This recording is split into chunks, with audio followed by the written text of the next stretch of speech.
Innal hamdalillah nahmaduhu wa nasta'inuhu wa nastaghfiruh wa na'udzu billahi min shururi anfusina wa sayyiati a'malina man yahdihillahu fala mudilla lahu wa man yudlil fala hadiya lahu.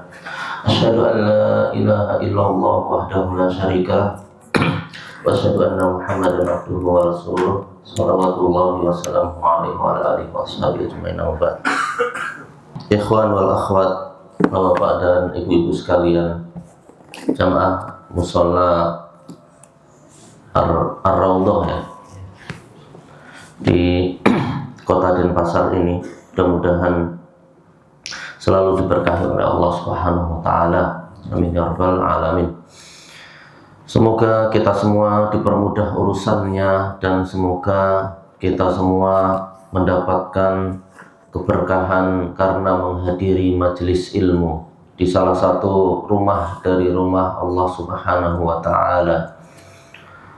Rasulullah sallallahu alaihi wasallam pernah bersabda, "Wa majtama'a qaumun fi baitin min buyutillah yatluna kitaballah wa yatadarasunahu bainahum illa nazalat alaihimus sakinah wa ghasyiyatuhumur rahmah wa hafathumul malaikah wa dzakarahumullahu fi man indah."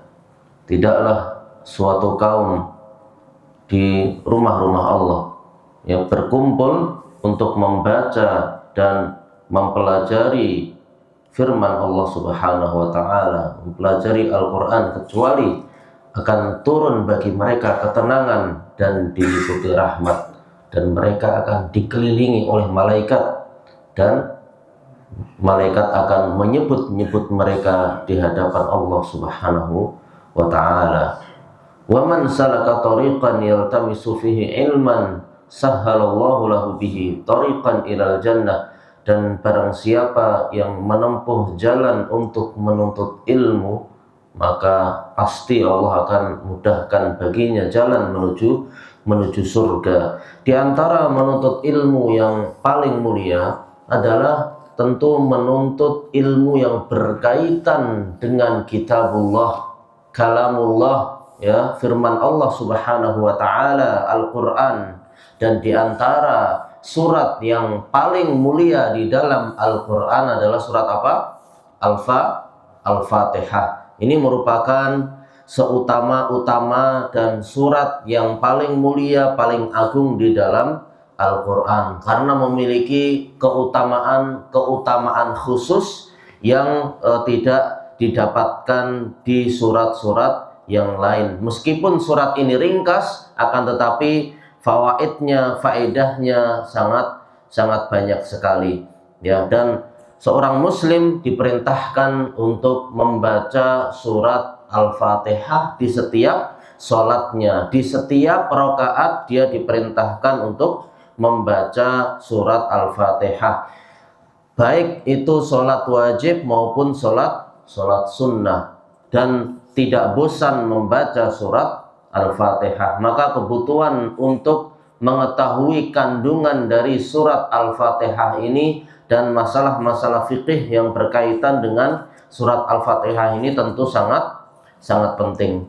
Ikhwan wal akhwat fillah, Bapak dan Ibu-ibu sekalian, surat Al-Fatihah ya itu merupakan rukun, membaca surat Al-Fatihah itu termasuk rukun sholat. Ya, orang yang di dalam sholatnya tidak membaca surat Al-Fatihah, maka sholatnya tidak sah. Hal ini berdasarkan hadis Nabi Shallallahu Alaihi Wasallam, la sholata liman lam yaqra' bi fatihatil kitab.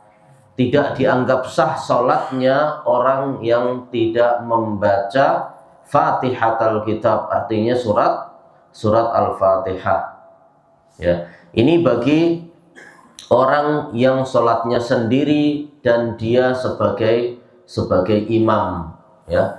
Dia kalau sebagai imam dan sholatnya sendiri, maka surat Al-Fatihah ini termasuk rukun sholat. Kemudian kalau dia sebagai makmum, maka memang ada perbedaan pendapat di kalangan ulama, apakah makmum harus membaca surat Al-Fatihah juga. Apakah bacaan imam itu juga mencakup, artinya mencukupi untuk makmum. Tapi untuk kehati-hatian, ya tentu kita memilih pendapat bahwasanya makmum juga membaca surat Al-Fatihah di belakang imam berdasarkan hadis tadi, ya, la sholata liman lam yaqra bi Fatihatil kitab, tidak dianggap sah salatnya orang yang tidak membaca Al-Fatihah. Dan ini mengkhususkan, ya, hadis ini mengkhususkan ayat wa idza quri'al qur'anu fastami'u lahu wa ansitu la'allakum turhamun, dan jika dibacakan Al-Qur'an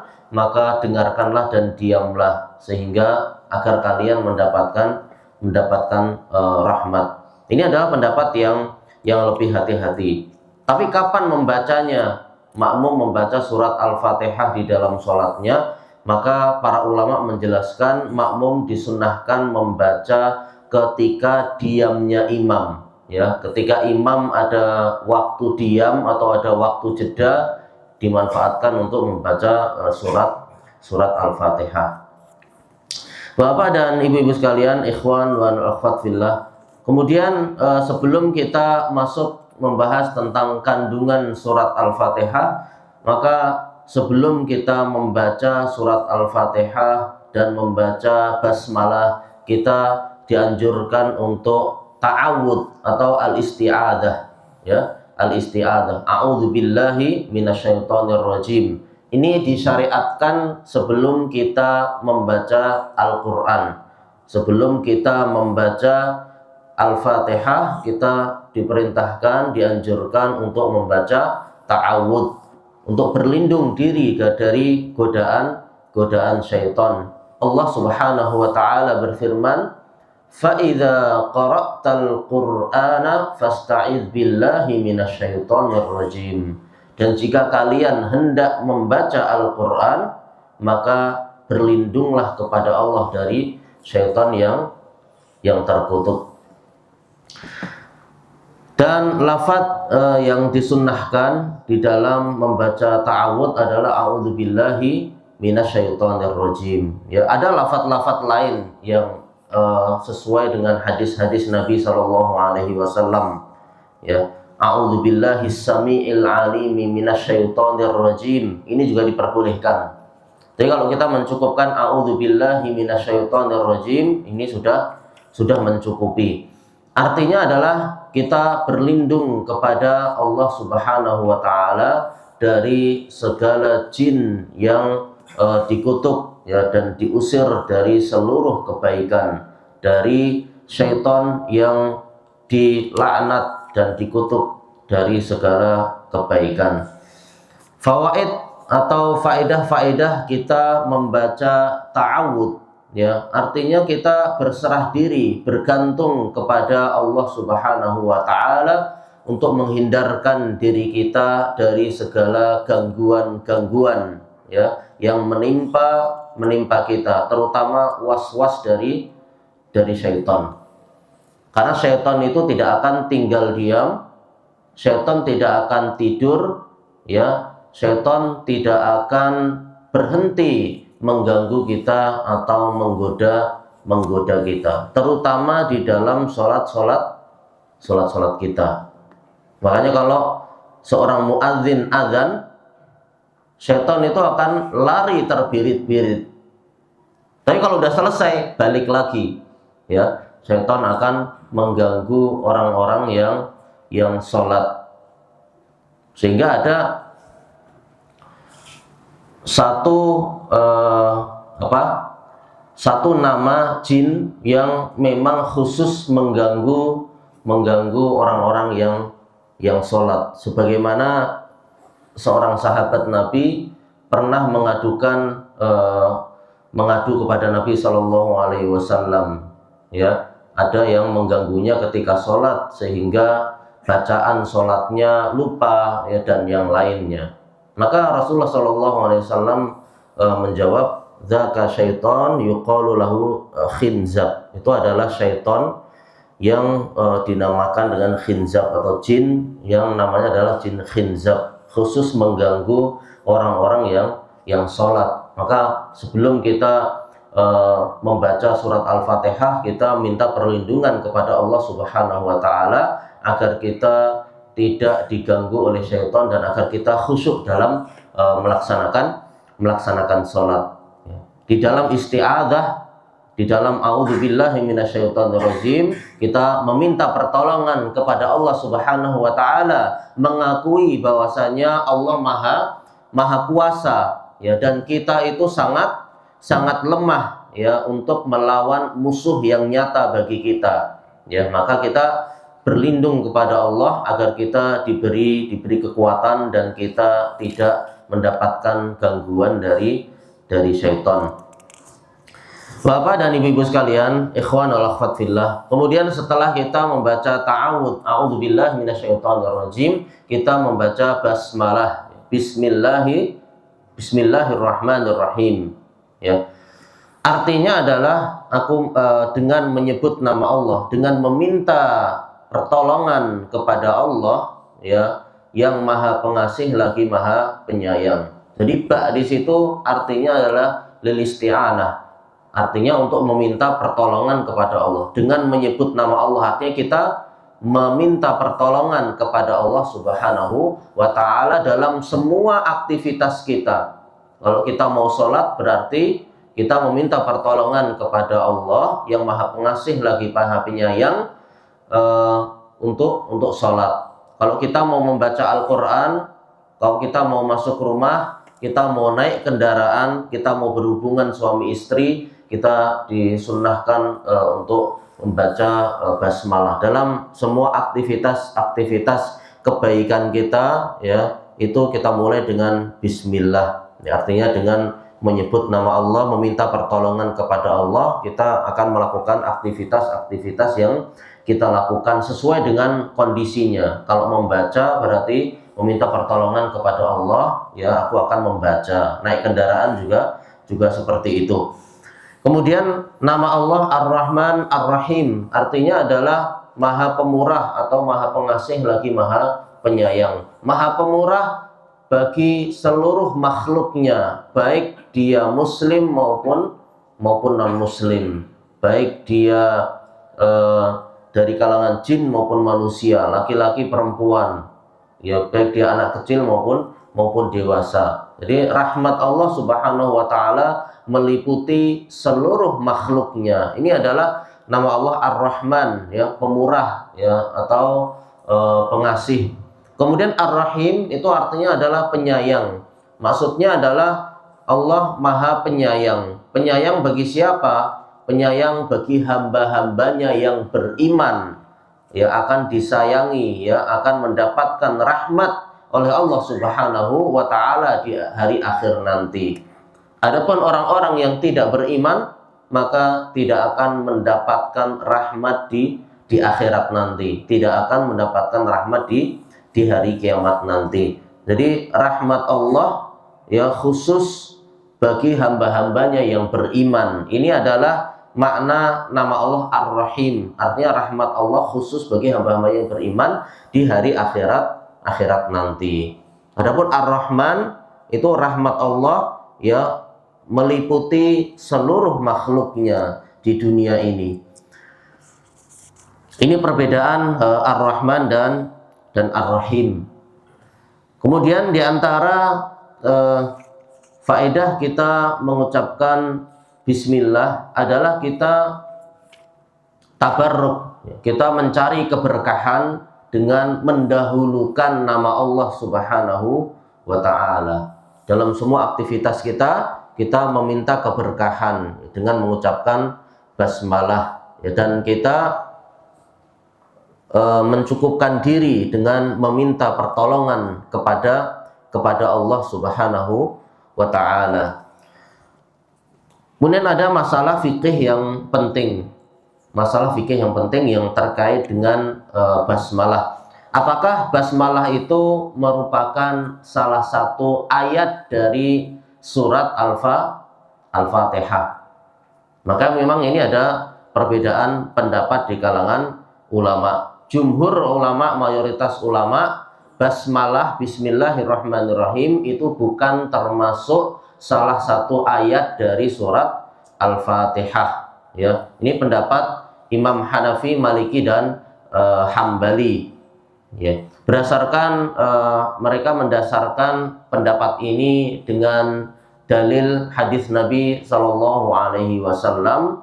Dalam hadis qudsi Allah Subhanahu Wa Taala berfirman, aku membagi sholat antara aku dan hambaku menjadi dua, dan bagi hambaku apa yang dia minta. Fa idza qala al-abdu, kalau hambaku berkata, kalau seorang hamba berkata alhamdulillahi rabbil alamin, ya, artinya segala puji bagi Allah Rabb semesta alam, maka Allah akan menjawab hamidani abdi, hambaku telah memujiku.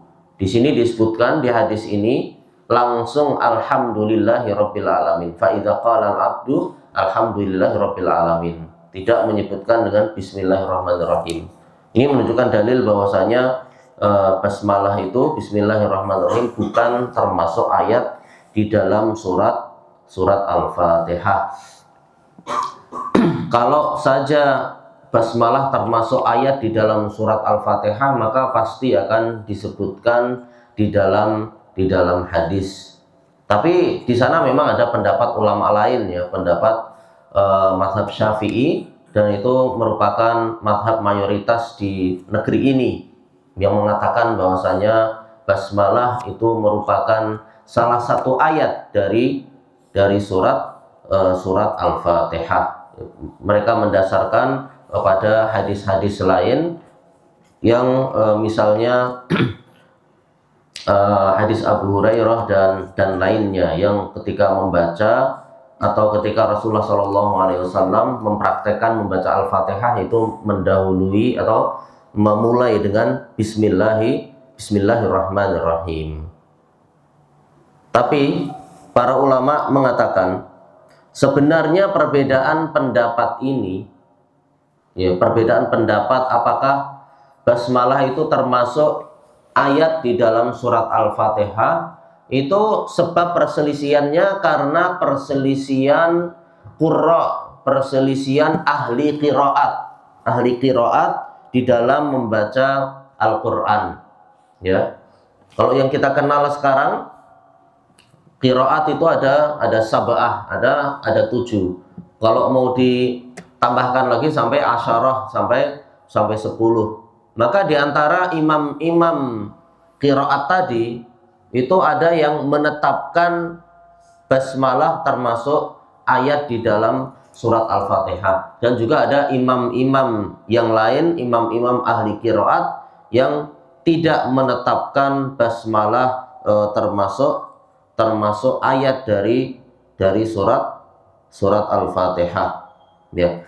Kalau imam ahli qiraat yang menetapkan basmalah termasuk ayat di dalam Al-Qur'an, ya, itu seperti qiraatnya Ibnu Katsir, ya, qiraatnya Ibnu Katsir, ya, dan juga beberapa qiraat yang lain. Intinya adalah sebenarnya ini bukan masalah yang perbedaan pendapat yang kita harus berselisih, ya, atau kita berpecah belah dalam masalah ini, karena ini kembalinya pada masalah qiraat. Ada orang yang menganggap basmalah termasuk ayat di dalam surat Al-Fatihah, maka juga tidak mengapa, ya, dan ini termasuk perselisihan yang kuat. Ikhwan wal akhwatillah, Bapak dan Ibu-ibu sekalian, kemudian sebelum kita masuk ke kandungan surat Al-Fatihah, maka surat Al-Fatihah itu memiliki beberapa nama. Surat Al-Fatihah memiliki beberapa nama. Yang pertama adalah Fatihatul Kitab, artinya pembuka kitab Al-Quran, ya, karena Al-Quran dimulai dengan surat Al-Fatihah, ya. Kemudian yang kedua adalah Ummul Quran, ya, Ummul Quran, karena Al-Quran karena surat Al-Fatihah itu, ya, mendahului dibandingkan surat-surat yang lain.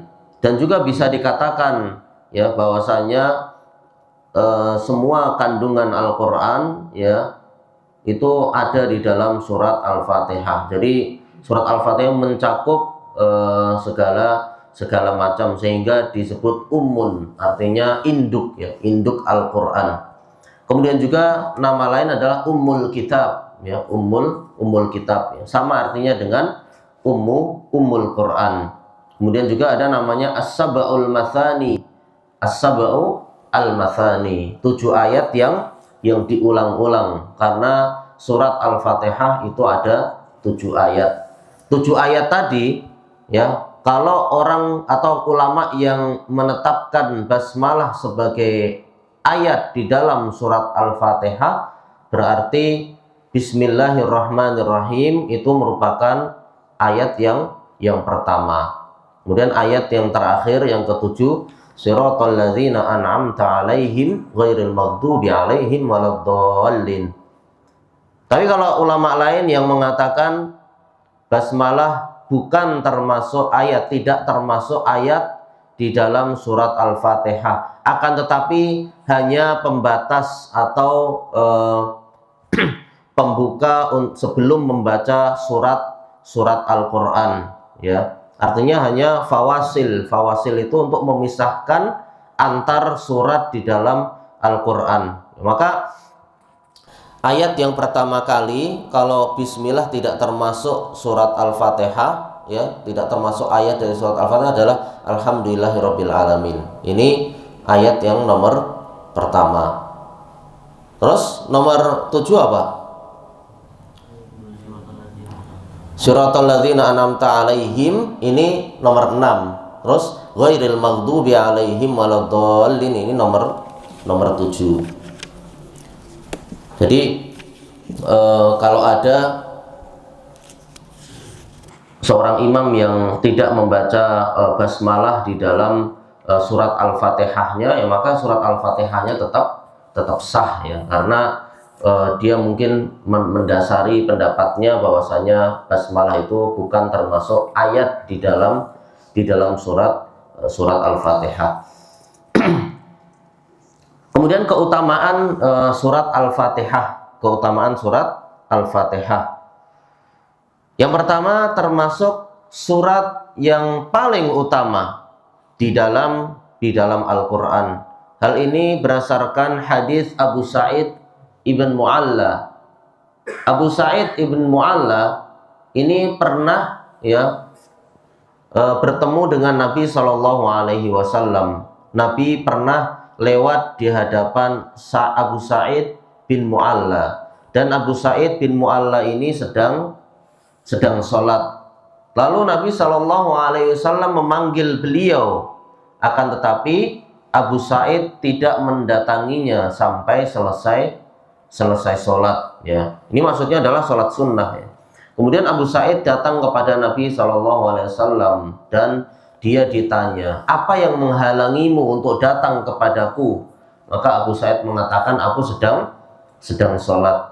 Maka Nabi menjawab, bukankah Allah berfirman, ya ayyuhalladzina amanu stajibu lillahi walirrasuli idza da'akum lima yuhyikum. Wahai orang-orang yang beriman, penuhilah panggilan Allah dan Rasulnya jika ia memanggilmu ya. Kemudian Nabi Shallallahu Alaihi Wasallam bersabda, apakah mau kamu ajarkan ya, apakah mau kamu saya ajarkan surat yang paling utama, surat yang paling agung di dalam Al-Quran sebelum keluar dari masjid ya. Maka Nabi Shallallahu Alaihi Wasallam kemudian pergi dan ingin keluar dari masjid. Kemudian Abu Sa'id mengingatkan Nabi Shallallahu Alaihi Wasallam, katanya mau diajari surat yang paling agung. Maka Nabi Shallallahu Alaihi Wasallam kemudian mengajari beliau, Alhamdulillahirabbil alamin, hiya sab'ul mathani wal Qur'anul azim alladzi utituh. Jadi surat Al-Fatihah yang di dalamnya ada ayat Alhamdulillahirabbil alamin, termasuk 7 ayat yang diulang-ulang, dan termasuk Al-Quran yang paling utama yang diberikan kepadaku. Jadi yang pertama, keutamaan surat Al-Fatihah adalah surat yang paling utama. Kemudian keutamaan yang kedua dari surat Al-Fatihah bahwasanya Al-Fatihah merupakan cahaya, nur, dan tidak pernah diberikan kepada nabi-nabi sebelum Nabi Muhammad Sallallahu Alaihi Wasallam. Di dalam hadis ya, antara Nabi Sallallahu Alaihi Wasallam dengan malaikat Jibril, ya, maka malaikat Jibril mengatakan, atau di kisahnya ya, ketika Jibril duduk di sisi Nabi Sallallahu Alaihi Wasallam, ya, kemudian ia mendengar suara yang keras di atasnya, maka Nabi Sallallahu Alaihi Wasallam mengangkat kepalanya, kemudian mengatakan, pintu langit telah dibuka hari ini dan tidak pernah dibuka kecuali hari ini. Lalu turunlah seorang malaikat dan berkata, ini adalah malaikat yang turun ke bumi, tidak turun kecuali hari ini. Kemudian ia mengucapkan salam dan mengatakan, absyir binurain uti tahuma, berilah kabar gembira dengan dua cahaya yang diberikan kepadamu. Lam yu'tahuma nabiyyun qablak, belum pernah diberikan kepada nabi-nabi sebelummu, yaitu Fatihatul Kitab, ya, Fatihatil Kitab wa khawatim suratil Baqarah, yaitu Al-Fatihah, surat Al-Fatihah, dan penutup surat Al-Baqarah. Jadi surat Al-Baqarah itu penutupnya juga memiliki keutamaan yang besar. Dari ayat amanar rasulu bima unzila ilaihi mir rabbihi wal mu'minun sampai akhir surat. Kalau ada orang yang membaca dua ayat dari akhir surat Al-Baqarah di suatu malam, maka dia akan dicukupi. Dicukupi dari apa? Dicukupi dari segala macam keburukan, akan dilindungi dari segala macam gangguan dan keburukan. Ikhwan al-akhwat fillah, kemudian diantara keutamaan surat Al-Fatihah ya adalah bahwasanya surat Al-Fatihah itu merupakan rukun sholat. Tidak sah sholat orang yang tidak membaca surat Al-Fatihah berdasarkan hadis yang sudah disebutkan tadi. Kemudian diantara keutamaan yang lain adalah surat Al-Fatihah bisa digunakan sebagai ruqyah, ya, bacaan ruqyah, dan bisa menyembuhkan dengan izin Allah Subhanahu wa Ta'ala. Berdasarkan kisah ya yang disebutkan dari hadis Abu Sa'id Al-Khudri, ada beberapa sahabat Nabi Sallallahu Alaihi Wasallam yang berada dalam perjalanan sampai mereka itu mampir di suatu tempat. Jadi safar, bepergian jauh, kemudian mereka mampir di suatu tempat dan mereka minta untuk dijamu. Akan tetapi penduduk tersebut enggan, tidak mau untuk menjamu mereka. Kemudian pemimpin daerah tadi, pemimpin kaum tadi disengat binatang ya. Kemudian mereka mencoba untuk menyembuhkan, tapi tidak bermanfaat sama sekali. Sudah dicoba dengan berbagai cara. Lalu salah seorang di antara mereka mengatakan apa? Coba panggil rombongan tadi yang mau mampir tadi. Barangkali mereka memiliki sesuatu. Lalu mereka datang pada rombongan sahabat Nabi tadi. Pemimpin kami telah disengat binatang dan kami sudah melakukan berbagai cara tapi tidak bermanfaat, tidak sembuh-sembuh. Apakah kamu memiliki sesuatu? Maka salah seorang di antara sahabat mengatakan, iya, demi Allah aku akan meruqyah, akan tetapi ya kami sudah minta dijamu oleh kalian tapi kalian tidak menjamu kami ya. Aku tidak akan meruqyah pemimpin kalian sampai kalian memberi hadiah kepada kami. Lalu mereka bersepakat ya akan memberikan beberapa ekor kambing. Kemudian salah seorang di antara sahabat tadi meruqyah pemimpin tadi dengan surat Al-Fatihah ya, sehingga pemimpin tadi langsung sembuh. Kemudian setelah mereka mendapatkan kambing yang dihadiahkan, yang dijanjikan akan diberikan kepada mereka, salah seorang di antara mereka mengatakan, yang meruqyah tadi bilang bahwasanya jangan dibagi dulu sampai kita mendatangi Nabi Shallallahu Alaihi Wasallam dan cerita kepada beliau, ya. Maka Nabi Shallallahu Alaihi Wasallam menyetujui perbuatan mereka, ya, dan mengatakan, wa mayudrika annaha ruqyah, dari mana kamu tahu kalau Al-Fatihah itu termasuk ruqyah? Qad asabtum, kalian telah benar. Iqsimu, bagilah hadiah tadi. Wadribu li ma'akum sahman, ya, aku kasih bagian juga, ya. Kemudian fadhahika Rasulullah Shallallahu Alaihi Wasallam, dan Rasulullah Shallallahu Alaihi Wasallam kemudian tertawa.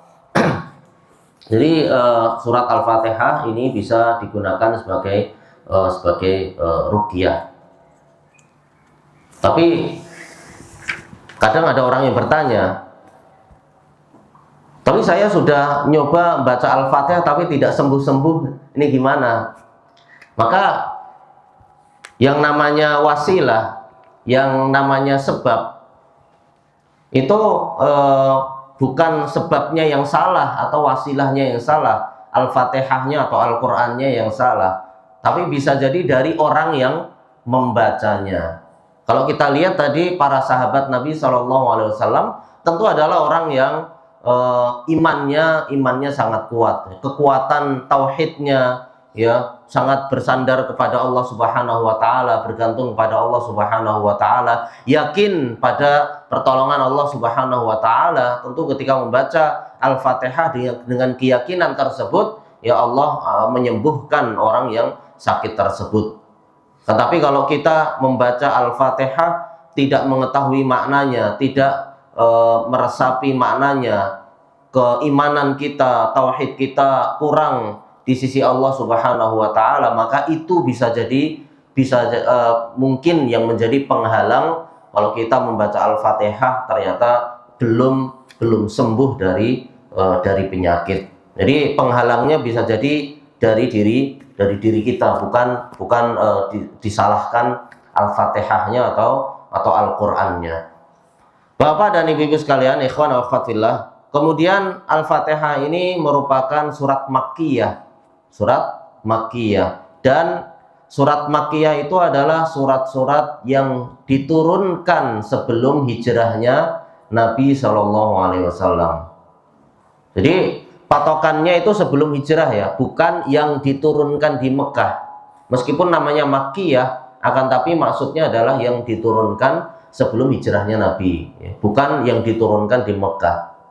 Karena ada surat-surat yang madaniyah, ya, padahal diturunkan di Mekah, ya, seperti ketika haji wada, al-yauma akmaltu lakum dinakum wa atmamtu alaikum ni'mati wa raditu lakumul islam madina. Ini adalah ayat, ya, yang madaniyah, ya, padahal saat itu sedang haji wada dan Nabi Shallallahu Alaihi Wasallam sedang berada di Mekah. Kalau madaniyah itu adalah surat-surat yang diturunkan setelah hijrahnya Nabi Shallallahu Alaihi Wasallam. Bapak dan Ibu-ibu sekalian, ikhwan wa akhwat fillah, tafsir secara umum di dalam surat Al-Fatihah, Allah Subhanahu wa Ta'ala mengkhabarkan kepada hamba-hambanya bahwasanya Allah, ya, itu memiliki segala macam pujian, ya. Alhamdulillahirabbil alamin, artinya segala puji bagi Allah.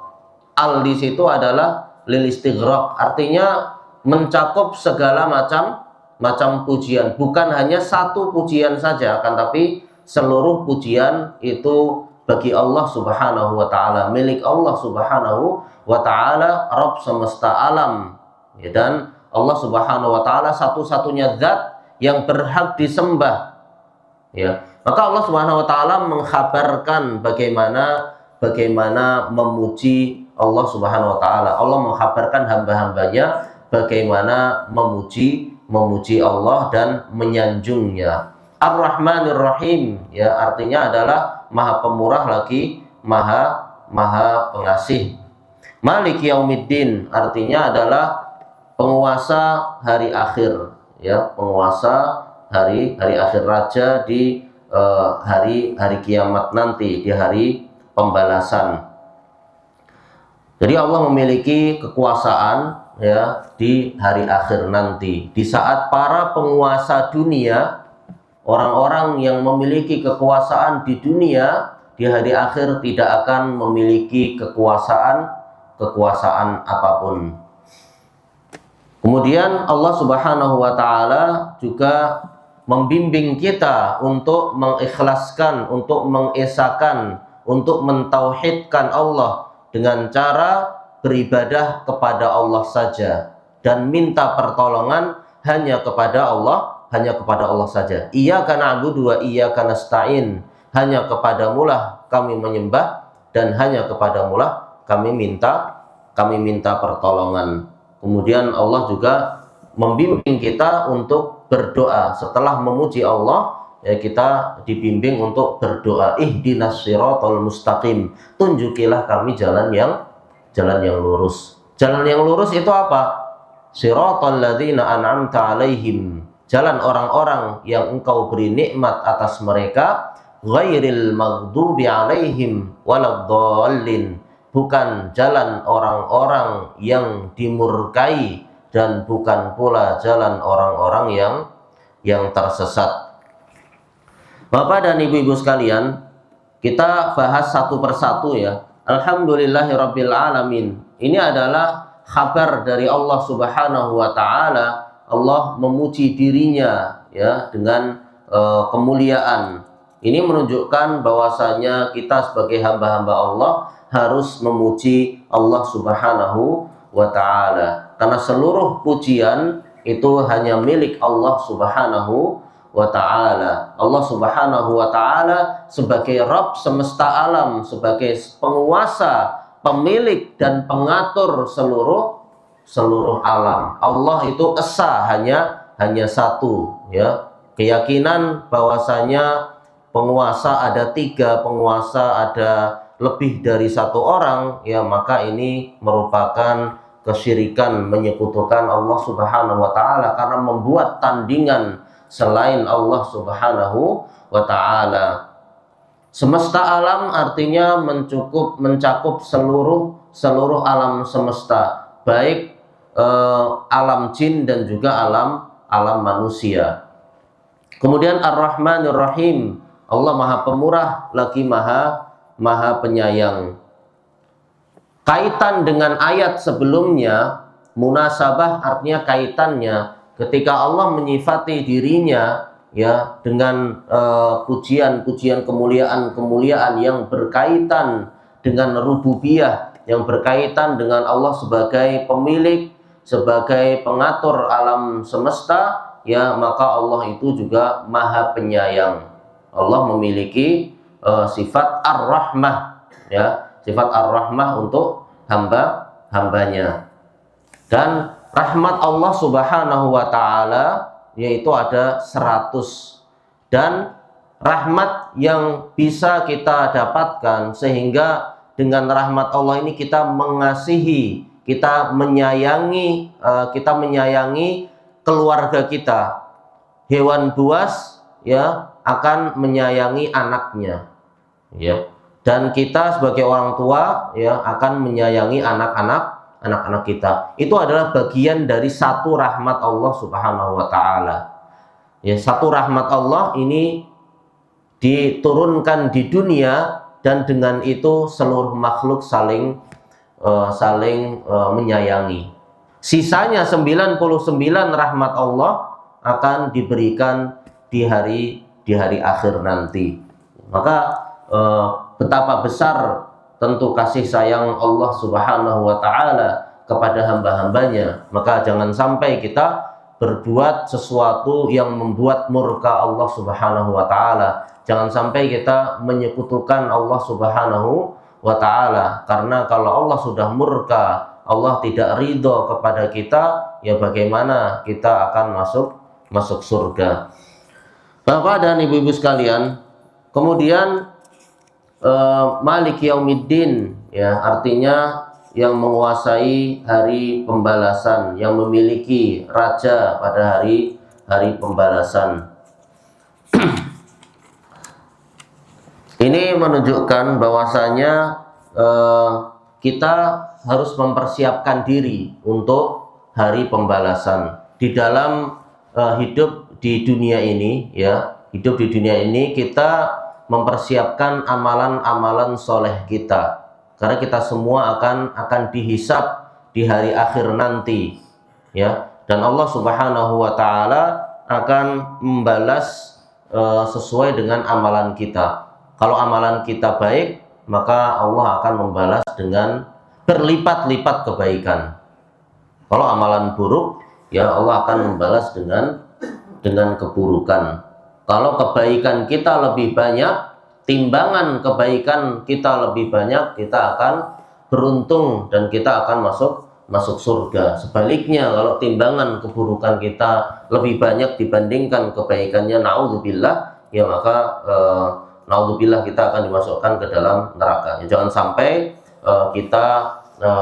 timbangan kita nanti keburukannya lebih banyak. Semoga Allah memperberat timbangan kita di hari akhir nanti. Amin ya rabbal alamin.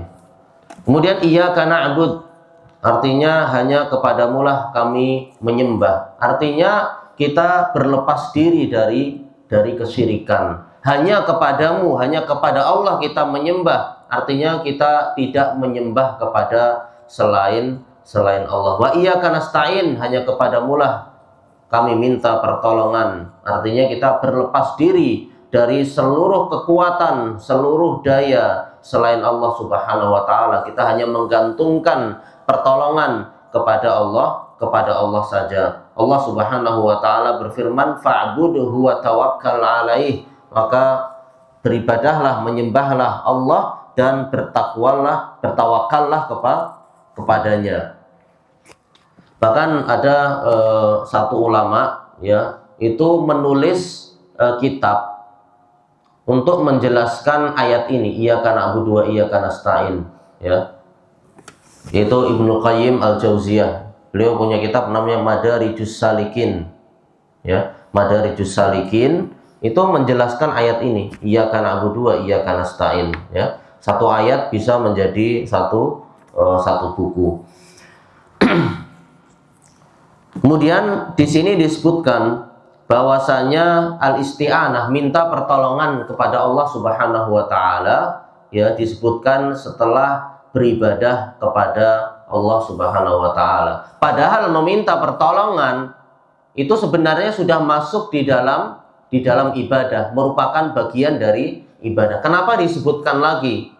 Ya, bukankah minta pertolongan sudah termasuk beribadah? Ya, ini menunjukkan bahwasanya seorang hamba itu butuh dalam setiap ibadahnya untuk meminta pertolongan kepada Allah Subhanahu wa taala. Karena kalau kita tidak ditolong oleh Allah Subhanahu wa taala, kita tidak akan mendapatkan apa yang kita inginkan. Kita tidak akan bisa melaksanakan ketaatan, kita tidak akan bisa meninggalkan larangan-larangan. Maka kita selalu meminta pertolongan kepada Allah dalam setiap ibadah kita. Kemudian ihdinas siratal mustaqim, Allah menyuruh kita, membimbing kita agar kita berdoa, ya, tunjukilah kami jalan yang lurus, ya, jalan yang tidak bengkok-bengkok. Kalau kita di dunia ini selalu berada dalam jalan yang lurus, maka insya Allah kita akan bisa melewati jembatan as-sirat di akhirat nanti.